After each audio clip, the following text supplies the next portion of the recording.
Ви бачили її, майже напевно, у міському парку, біля краєзнавчого музею, на фотографії з-під Запоріжжя. Присадкувата кам'яна постать із важким обличчям і руками, складеними на животі. Ми звемо їх кам'яними бабами. Їх понад 2000 по всій Україні. Вони стояли на курганах 1000 років. І майже нікому не спало на думку запитати, хто їх поставив і навіщо. А ще, чому вони так називаються? Бо це слово означає геть не те, що ви думаєте. Сьогодні побачити кам'яну бабу простіше, ніж здається.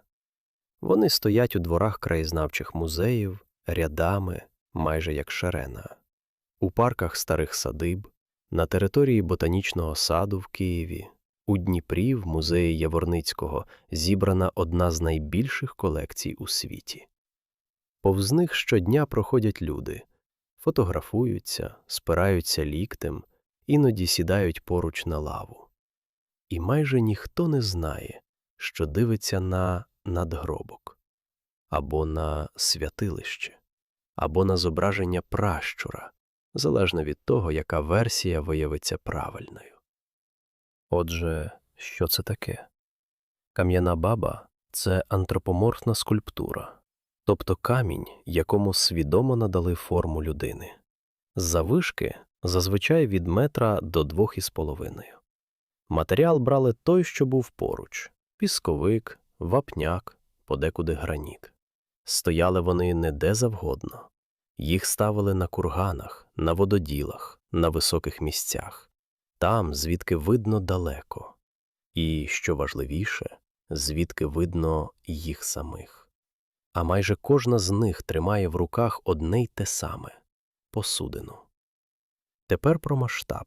За підрахунками дослідників, в Україні збереглося понад 2000 таких статуй. Понад 2000 – це те, що дожило до наших днів. Скільки їх було насправді, не скаже ніхто. Географія. Весь степ і лісостеп. Харківщина, Донеччина, Запоріжжя, Дніпропетровщина, Херсонщина, Одещина. І далі за межі України, бо явище це не тільки наше. Подібні статуї стоять на просторі від Дунаю до Монголії.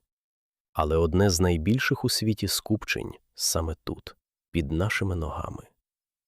І ось перша несподіванка. Ці статуї робив не один народ, і навіть не в одну епоху. Перша хвиля скіфського часу, приблизно із 7 по 3 століття до нашої ери. Друга – половецька, 11-13 століття вже нашої ери. Між ними 1500 років. Це більше, ніж відділяє нас від часів Русі. 2 різні традиції, 2 різні народи, один і той самий степ. І одна й та сама ідея – поставити на кургані кам'яну людину. А починати треба з назви, бо саме в ній ховається помилка, яку повторюють майже всі. Почнімо з очевидного питання, яке чомусь майже ніхто не ставить. Чому баба? Стоїть кам'яна фігура з вусами, при поясі, зі зброєю, а ми звемо її бабою. Логіки ніби немає. І саме тому більшість людей робить один і той самий висновок. Мабуть, спершу знайшли жіночі статуї, а назва потім прилипла до решти. Насправді, все інакше. І пояснення значно цікавіше за здогадку. Більшість дослідників виводить це слово не зі слов'янських мов, а з тюркських. І тюркське «баба» означає зовсім не жінку. Воно означає батька, пращура, старішину, а в окремих значеннях – святого старця. Тобто, коли половці ставили на кургані кам'яну фігуру і називали її бабою, вони казали не жінка, а пращур. А потім прийшли слов'яни, почули на слух знайоме слово і почули в ньому своє – бабу, стару жінку. Прочитайте це ще раз. воно того варте. Ціле явище отримало назву через випадковий збіг звучання у двох різних мовах. І камінь це підтверджує. Серед половецьких статуй чоловічих не менше, ніж жіночих, і сплутати їх важко. У чоловіків вуса, іноді борода, шолом або гостроверха шапка. Пояс із набірними бляшками, а на поясі повний набір воїна. Шабля, сагайдак, ніж, кресало, подекуди навіть дзеркальце. Це не абстрактна фігура і не узагальнений образ. Це портрет конкретної людини з конкретним спорядженням. Скульптор показував, ким небіжчик був за життя. Жіночі статуї теж є, і їх чимало. Упізнають їх одразу. Груди часто підкреслено великі, складний головний убір, іноді довгі коси, викладені по плечах. Прикраси, сережки, намисто, підвіски на скронях. І та сама посудина в руках, що й у чоловіків. Тобто традиція не розрізняла. Кам'яну пам'ять ставили і чоловікам, і жінкам з однаковою увагою до деталей.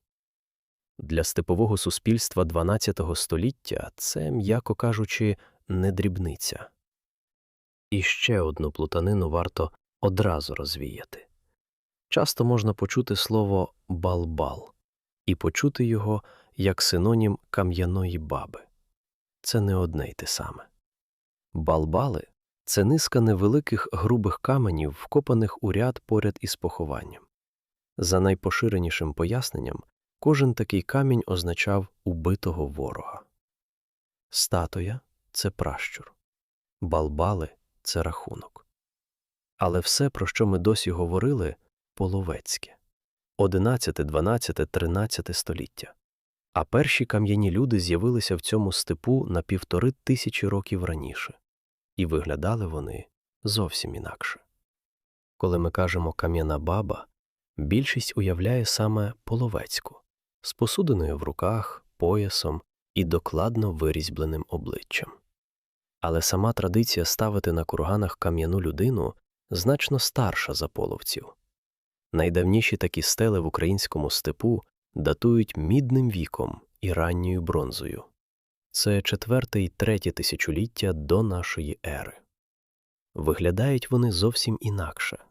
Часто це просто плита з ледь наміченими плечима й головою. Іноді пара рисок замість обличчя, пояс, подекуди сокира. Мінімум ознак, але це вже людина. І серед них є одна, яку варто розглянути окремо. У 1973 році біля села Керносівка на Дніпропетровщині під час земляних робіт натрапили на кам'яну брилу. Виявилося – статуя. Завишки приблизно 1,20 м, але головне не розмір, головне те, що на ній вибито. Керносівський ідол, укритий зображеннями майже суцільно – сокири, лук, булава, тварини, людські постаті, цілі сцени. Це не просто позначка на могилі, а камінь, який щось розповідає. Йому близько 5000 років, тобто він старший за фараонів, Стоунхендж і першу писемність. І ставили його ті самі люди, про яких ми зняли окремий фільм – носії ямної культури. Далі, ближче до нашої ери, статуї змінюються. У скіфський час, приблизно з 7 по 3 століття до нашої ери, на курганах з'являється кам'яний воїн. І в нього вже є все, що робить його впізнаваним. Гривня на шиї, пояс, короткий меч, акінак. Горит, тобто футляр, у якому носили лук і стріли одночасно. Подекуди бойова сокира. А в руці не посудина, як у половців, а ріг. Ритон, із якого пили. Різниця здається дрібною, але вона промовиста. Половець тримає чашу, скіф – ріг. Дві традиції розділені 1,5 тисячоліттям, і кожна показує своє. Чому ж їх збереглося так мало? Скіфських і давніших статуй в Україні відомо в рази менше, ніж половецьких. І причини всі прозаїчні. Вони старші, а отже мали більше часу на те, щоб їх розбили, перевезли, вклали у фундамент чи вкладку. Вони простіші, і випадковий свідок часто просто не впізнавав у такій плиті скульптуру, бо для нього це був придатний будівельний камінь.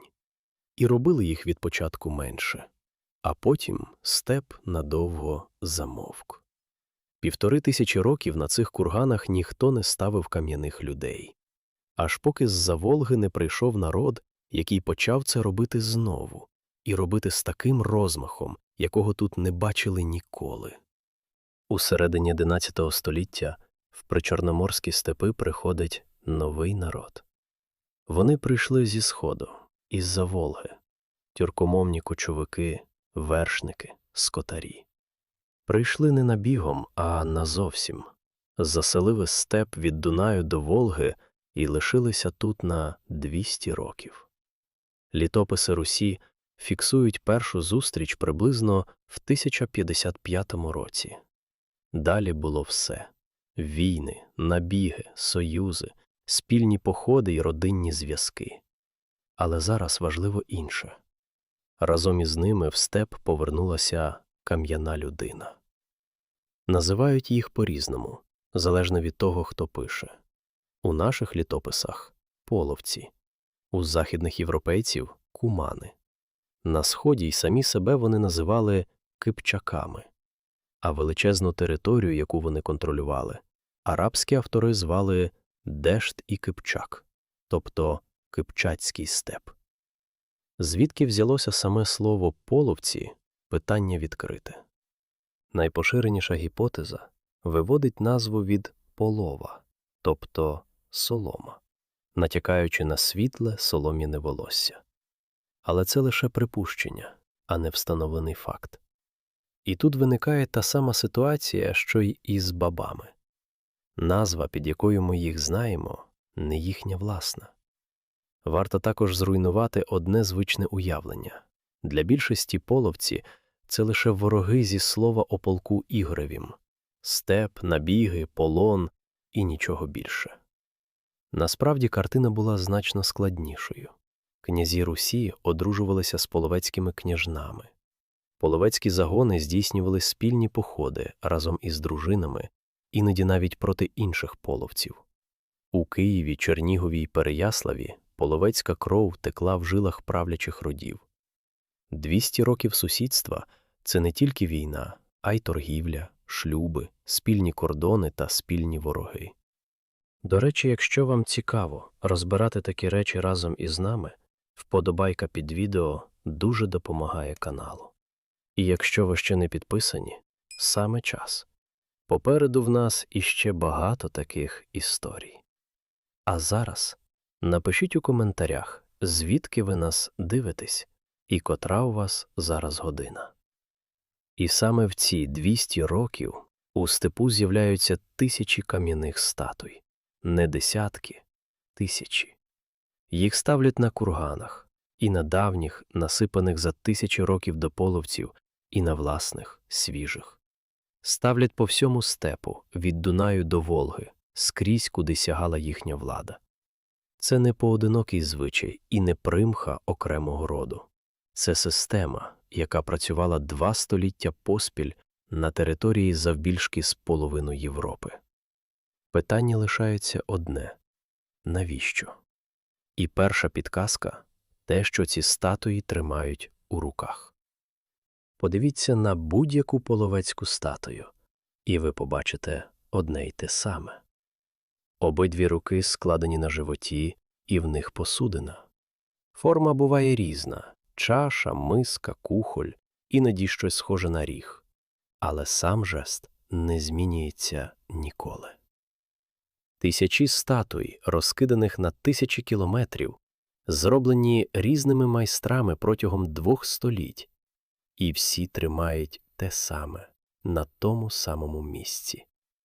Коли деталь повторюється так уперто, це вже не прикраса, це значення. Питання лише в тому, яке. І тут нам неймовірно пощастило, бо є свідок. У 1253 році Через половецький степ проїхав фламандський монах-францисканець на ім'я Гільйом де Рубрук. Його відправив французький король до монгольського хана в Каракору, і шлях лежав саме через ці землі. Рубрук був уважним і записував побачене. Серед іншого він описав, що кумани роблять зі своїми небіжчиками. «Вони насипають над померлим великий курган», – писав він, і ставлять йому статую обличчям на схід, яка тримає чашу в руці перед пупом. Так, ви правильно почули. Це не реконструкція і не здогадка через 7 століть. Це людина, яка стояла поруч і дивилася. Тепер порівняємо запис Рубрука з тим, що стоїть у наших музеях. Курган – так, статуї ставили саме на курганах. Обличчям на схід, і це теж підтверджується. Там, де вдалося встановити початкове положення, більшість статуй дивилися туди, звідки сходить сонце. Чаша перед пупом – рівно те, що ми бачимо. Обидві руки – посудина на рівні живота. 3 деталі з одного речення, записаного 800 років тому, і всі 3 збігаються з каменем. А головне, Рубрук каже прямо – статую ставлять йому, померлому. Це не Бог і не оберіг, це портрет конкретної людини, яка лежить під цим курганом. Але навіть цей запис не закриває питання, бо Рубрук не пояснив головного. Що саме в тій чаші? Версій кілька. Це могла бути їжа для померлого, частка з поминального столу. Могло бути питво, яким його частували, як частують живого гостя. Могла бути жертва, яку приносили не йому, а через нього, усьому роду пращурів. І ще одна деталь, яку легко проминути. Чаша в руках означає, що статуя не просто стоїть, вона щось робить, приймає, тримає, чекає. Щоб зрозуміти більше, доведеться придивитися уважніше і не до рук, а до всього іншого, бо на цих каменях вирізблено значно більше, ніж здається на перший погляд. Тепер придивімося уважніше. Перше, що впадає в око – обличчя. І вони дуже різні. Є статуї, де обличчя ледь намічене, овал, 2 западинки, риска рота і все. А є такі, де видно геть усе – вилиці, форму носа, розріз очей, вуса, навіть складку між бровами. Різниця тут не в епосі й не в регіоні. Різниця в майстрі. Хтось був каменерізом від Бога, хтось робив те, що вмів. І це вже саме по собі важлива деталь. Статуї не штампували за єдиним зразком. Кожну робили окремо, для конкретної людини. Далі одяг і те, що на ньому. На чоловічих статуях вирізблювали кафтан із відворотами, чоботи, іноді накидку. Але головне не це. Головне – пояс. Пояс у степовій культурі не деталь гардероба. Це посвідчення. Кількість, форма і розташування бляшок на ньому показували становище власника – рядовий воїн, старший дружини, вождь. І до пояса кріпилося все, що визначало чоловіка – шабля, сагайдак, ніж, кресало, точильний брусок, гаманець. Скульптор вирізблював цей набір ретельно, до найдрібнішої пряжки, бо показував не просто померлого, а те, ким той був за життя. Жіночі статуї не менш докладні, просто деталі інші. Головний убір часто високий, складної форми, подекуди з рогами або виступами. Такий убір носили заміжні жінки, і за його формою можна було впізнати рід і становище. Коси довгі, викладені по плечах або спущені на спину, вирізблені так, що видно кожне пасмо. Прикраси – сережки, намисто, скроневі підвіски, гривня на шиї. І та сама чаша в руках, що й у чоловіків. Однакова поза, однакова увага майстра, однакова пам'ять. А тепер деталь, яку легко пропустити. У більшості статуй вирізблена спина, коси, пояс, складки одягу, іноді підвіски. Усе доведено до кінця. Хоча ззаду статую ніхто б і не побачив, якби вона просто стояла обличчям до людей. Отже, її обходили, навколо неї рухалися. І друга деталь ще несподіваніша. На частині статуї збереглися сліди фарби – червоної, чорної, білої. Ці камені, які ми звикли бачити сірими й вицвілими, були кольоровими. Уявіть степ, курган, і на його вершині яскраво розфарбовану фігуру, яку видно за кілометри. Отже, це не надгробок у нашому розумінні. Це щось, до чого приходили, навколо чого рухалися і на що дивилися здалеку. А там, де до чогось приходять, зазвичай облаштовують місце. Половці ставили свої статуї на курганах. Але далеко не завжди на власних. Дуже часто вони обирали кургани, насипані задовго до них. За 2, 3, а подекуди й 4 тисячі років. Могили людей, про яких вони не знали абсолютно нічого. Чому? Бо курган у степу – це орієнтир. Єдина висота на пласкій рівнині видима за багато кілометрів. Місце, яке вже було позначене як особливе задовго до їхнього приходу. І виходить дивна річ. На могилі пращурів однієї доби ставили пам'ять про пращурів зовсім іншої. Шар лягав на шар, і кожен новий народ визнавав святим те місце, яке до нього освятив попередній. Тепер про саме святилище, бо це не просто статуя на голому кургані. Археологи розкопали десятки таких місць, і структура в них повторюється. На вершині кургану викладали огорожу з кам'яних плит або з утрамбованого ґрунту, найчастіше прямокутну, іноді квадратну. Розміри різні – від кількох метрів до десятка і більше. Усередині огорожі стояла статуя, перед нею рівний майданчик, подекуди викладений камінням. Вхід до святилища зазвичай робили зі сходу, з того самого боку, куди дивилася сама статуя. І статуя там була не завжди одна. Часто їх дві – чоловіча і жіноча. Стоять поруч, дивляться в один бік.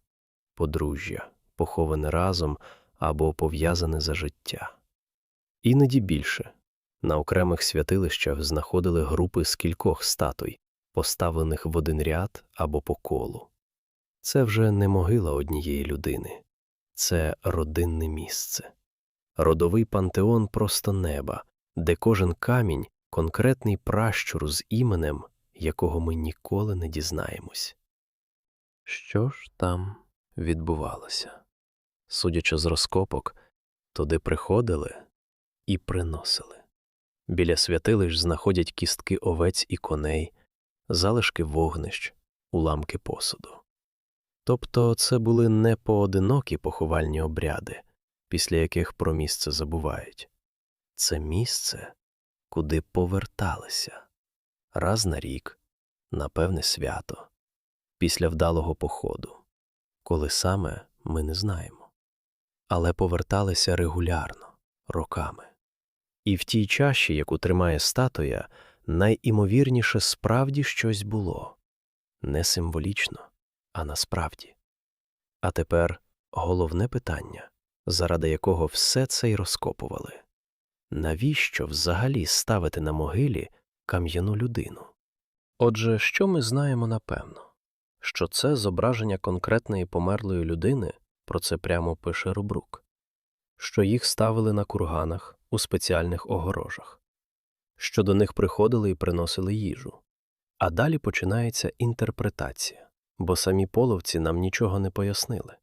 Писемності вони по собі не лишили, і жодного тексту зсередини цієї культури не існує. Тому далі будуть 3 версії, жодна з яких не доведена остаточно. Версія перша, найпоширеніша. Статуя – це не пам'ятник, це житло. У тюркській і монгольській релігійній традиції є поняття онгон – предмет або зображення, у якому оселяється дух. Не символ духа, а саме його вмістилище. Якщо половецька статуя – це онгон, то все складається одразу. Її ставлять обличчям на схід, бо туди йде душа. Їй дають чашу, бо її треба годувати. До неї приходять, бо вона тут. Її обходять навколо, бо вона жива. І тоді родове святилище на кургані – це зовсім не цвинтар, а місце, де живуть пращури, куди можна прийти і поговорити. Версія друга значно прозаїчніша, але від того не слабша – це знак власності. Уявіть степ без парканів, без межових знаків, без документів.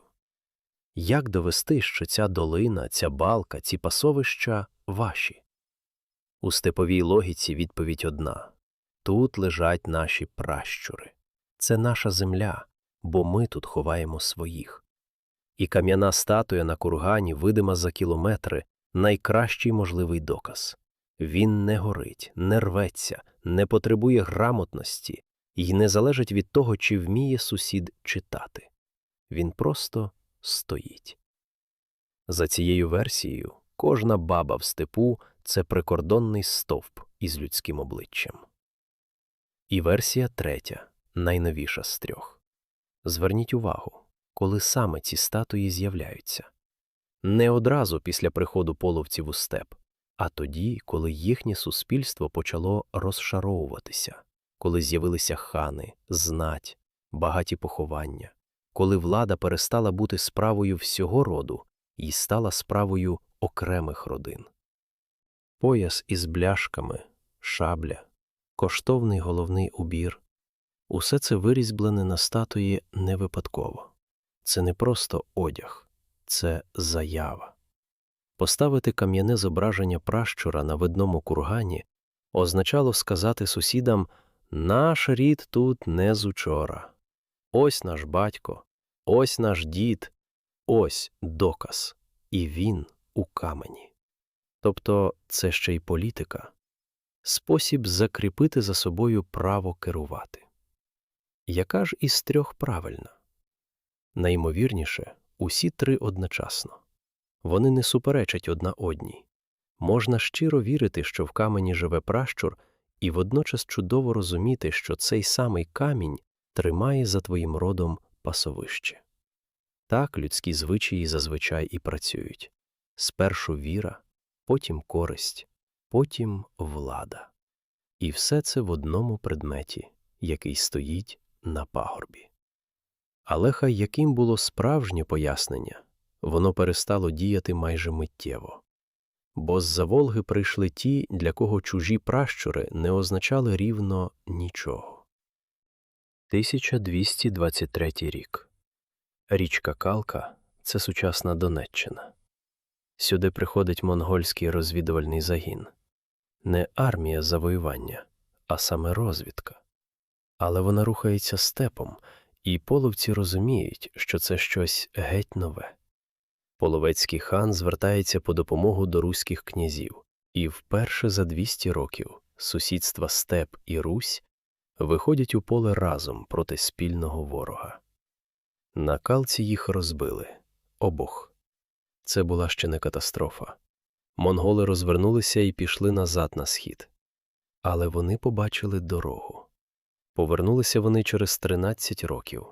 З 1236 по 1241 рік військо Батия проходить степом і далі на захід. Половецькі орди розсипаються. Частина ханів гине, частина підкоряється. А хан Котян виводить зі степу десятки тисяч своїх людей і йде з ними на захід, до Угорщини, де король дає їм землю для поселення. Кінець тієї історії, до речі, сумний.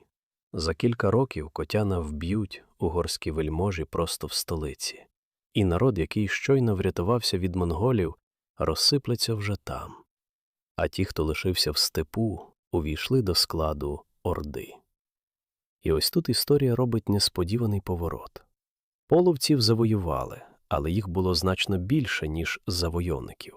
Монгольське військо, що дійшло сюди, обчислювалося десятками тисяч, а Кипчацький степ був заселений сотнями тисяч половців. І сталося те, що в таких випадках стається часто. Переможці розчинилися в переможених. Уже за кілька поколінь Золота Орда говорила не монгольською, а кипчацькою, тобто половецькою мовою. Народ програв війну, але виграв мову. Але статуї зникли. Після середини 13 століття в степу не з'являється жодної нової кам'яної баби. Традиція, яка працювала 200 років поспіль, обривається. Причин щонайменше 3. Перша. Зникла структура, яка це забезпечувала. Родове святилище має сенс, поки є рід, який туди приходить. А орди розсипано, роди перемішано, кочові шляхи змінено. Друга. Зникли ті, хто замовляв. Знать, яка ставила ці камені, або загинула, або пішла до Угорщини, або перетворилася на служилих людей чужої держави. І третя, найважливіша. У 14 столітті Орда приймає іслам, а іслам зображень людини не дозволяє. Ставити кам'яного пращура стало вже не просто непотрібно, стало неможна. Статуї лишилися стояти, але за ними більше ніхто не приходив. Далі почалося найдовше в цій історії – 500 років, протягом яких статуї просто стояли. Орда змінилася ханством, ханство – козацьким степом, козацький степ – губернією, а кам'яні люди лишалися на своїх курганах, і ніхто вже не пам'ятав, хто вони такі. Козаки використовували їх як орієнтири. У степу без доріг і карт статуя на кургані – найкращий дороговказ, бо її видно здалеку, і вона не рухається. Ставлення було подвійним. Хтось обходив 10-ю дорогою, хтось лишав біля них монету або хустку про всяк випадок. Стародавній звичай приносити дар не помер зовсім. Просто ніхто вже не знав, кому саме приносити. А потім прийшов плуг.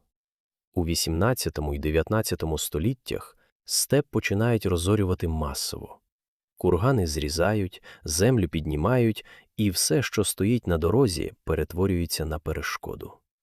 Кам'яна баба в цій системі – не пам'ятка. Це готовий оброблений камінь. Уже видобутий, уже привезений, уже стоїть на місці. Їх клали у фундаменти, вмуровували в стіни. З них робили жорна, пороги, підмурки мостів, межові знаки, розбивали на щебінь. Скільки їх зникло саме так, порахувати неможливо. Але коли ми кажемо «збереглося понад 2000», варто розуміти, що саме це означає. Це те, що вціліло, а не те, що було. І тут з'являється рятівна іронія. У 19 столітті серед поміщиків стає модно прикрашати садибні парки старожитностями. Кам'яна баба з поля – річ ефектна, і її везуть до маєтку, ставлять на алеї між деревами. Мотив був сумнівний – не збереження, а прикраса. Але саме це врятувало сотні статуй, бо в парку її вже ніхто не розіб'є на щебінь. Паралельно починається серйозне збирання. Степові старожитності замальовував ще Тарас Шевченко. А в Катеринославі колекцію формує Дмитро Яворницький, той самий історик козацтва. Він об'їжджає села, вмовляє, викуповує, вивозить. Сьогодні його колекція – одна з найбільших у світі. І майже кожна статуя в ній має за спиною історію порятунку в останню мить. 20 століття додало своє – суцільна оранка, меліорація, кар'єри. Кургани зрівнювали з полем цілими групами, і те, що на них стояло, або встигали вивезти, або ні. А в останні десятиліття додалася ще одна біда – крадіжки. Кам'яна баба важить сотні кілограмів, але техніка сьогодні є в кожного, а покупці на такі речі знаходяться завжди. І здавалося, що гіршого вже не буде. А потім почалася війна. І виявилося, що буде. А тепер подивіться на карту. Половецькі статуї стоять там, де був степ. Донеччина, Запоріжжя, Луганщина, Харківщина, Херсонщина. Тобто рівно там, де зараз проходить фронт. Це не збіг і не красива метафора. Це проста географія. Половці кочували тими самими землями, за які зараз ідуть бої, і їхні кам'яні пращури опинилися на лінії вогню. Новомиколаївка на Запоріжжі – селище, яке регулярно накривають шахедами й авіабомбами. Навколо краєзнавчого музею вулиця фактично знищена. Основні експонати звідти вивезли ще у 22-му. А кам'яних баб евакуювати не змогли. Щоб їх викопати і підняти, потрібна техніка і люди, яких музейники не мали. Коли обстріли посилилися, працівники музею звернулися по допомогу до військових. Військові вивезли 4 статуї. І ось деталь, на якій варто зупинитися. 3 з цих 4 були пошкоджені ще раніше, під час попередніх воєн. Білокузьминівка на Донеччині. Прифронтове село. Воїни 56-ї окремої мотопіхотної Маріупольської бригади провели ризиковану операцію і евакуювали звідти 2 половецьких баб. Гора Кременець під Ізюмом. Там половецькі статуї стояли просто неба, і там їх сфотографували вже після російських обстрілів. На Донеччині рятували й такі статуї, про які історики навіть не знали. Їх виявили просто під час евакуації. Це не поодинокі гучні історії. Це буденна робота останніх років – вивозити з-під вогню каміння, якому 900 років. І ще одна історія, яка врізається найглибше. На Житомирщині, біля селища Миропіль, на початку 22-го року знайшли кам'яну бабу. Почали дослідження, і тут почалося повномасштабне вторгнення. Археологи роботу припинили. А статую, щоб вона не зникла і не постраждала, закопали назад у землю. Вона пролежала там 3 роки. Її дістали тільки у 25-му, коли зрозуміли, що ризик втратити її став більшим за ризик її дістати. Камінь, який колись поставили над могилою, повернули в землю, щоб він вижив. Ці статуї пережили монголів, плуг, фундаменти й щебінь, пережили колективізацію і суцільну оранку, а тепер їх виносять на руках солдати. Що з усього цього лишається, про це в останній частині. Ми почали цей фільм із того, що ви їх уже бачили. У парку, біля музею, на випадковій фотографії. Що ж ми знаємо про них напевно? Що це зображення конкретних померлих людей. Про це прямо написав чернець, який стояв поруч 800 років тому. Що їх ставили на курганах, у спеціальних огорожах обличчям на схід. Що в руках вони тримають чашу, і в тій чаші справді щось було. Що робили їх 2 різні народи у 2 різні епохи, розділені 1,5 тисячоліттям. І що слово «баба» не має жодного стосунку до жінок. Воно означає «пращура». А чого не знаємо, теж чимало. Не знаємо, як звали жодного з них, жодного імені на 2000 статуй. Не знаємо, що саме наливали в ту чашу. Не знаємо, як звучали слова, які промовляли біля цих каменів, бо мови ми не чули, а записів не лишилося. І головного не знаємо теж, у що саме вірили ті, хто це робив. Чи справді вони думали, що пращур живе в камені? Чи це був радше знак на землі? Чи спосіб сказати сусідам, хто тут господар?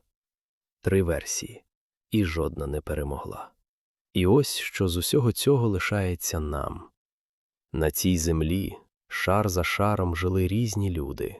Ті, хто насипав перші кургани 5000 років тому, ті, хто вирізбив керносівського ідола, скіфи з їхніми ритонами, половці з їхніми чашами, козаки, які проїжджали повз і вже не знали, хто це стоїть. І ми, які тепер вивозимо ці камені вантажівками з-під обстрілів. Кожен шар додав своє і лишив по собі знак на тому самому пагорбі. Половці не були нашими пращурами в прямому сенсі, і вигадувати цього не треба. Але вони жили тут, ховали тут своїх, і їхній камінь стоїть на нашій землі. Він частина цього краєвиду так само, як і курган, на якому він стоїть. І коли солдат виносить його з-під вогню, він виносить не чуже. Якщо ця історія зачепила вас так само, як і нас, поки ми її досліджували, вподобайка під відео справді допомагає таким фільмам існувати. А в коментарях напишіть свою версію. Як гадаєте, навіщо насправді ставили ці камені? Щоб пращур мав де жити? Щоб позначити свою землю? Щоб показати сусідам силу роду? Чи щось четверте, про що ми не подумали? І ще одне прохання. Якщо у вашому місті чи селі стоїть кам'яна баба, напишіть, де саме. Нам справді цікаво, скільки їх поруч із нами. А якщо хочете далі, просто зараз на екрані з'явиться наш фільм про Гелон, найбільше укріплене місто давньої Європи. Це той самий степ і ті самі кургани, тільки на 1500 років раніше. А ми повертаємось туди, звідки почали, до кургану степу. Вона стоїть тут 900 років, бачила монголів, козаків, плуг, трактор і все, що було між ними. У її руках чаша, у яку востаннє щось наливали 800 років тому. Ми не знаємо її імені, не знаємо навіть, чоловік це був чи жінка, воїн чи мати роду. Знаємо тільки, що хтось колись піднявся на цей пагорб, поставив тут камінь і сказав: «Він був». І поки камінь стоїть, це правда. Дякуємо, що дійшли з нами до кінця.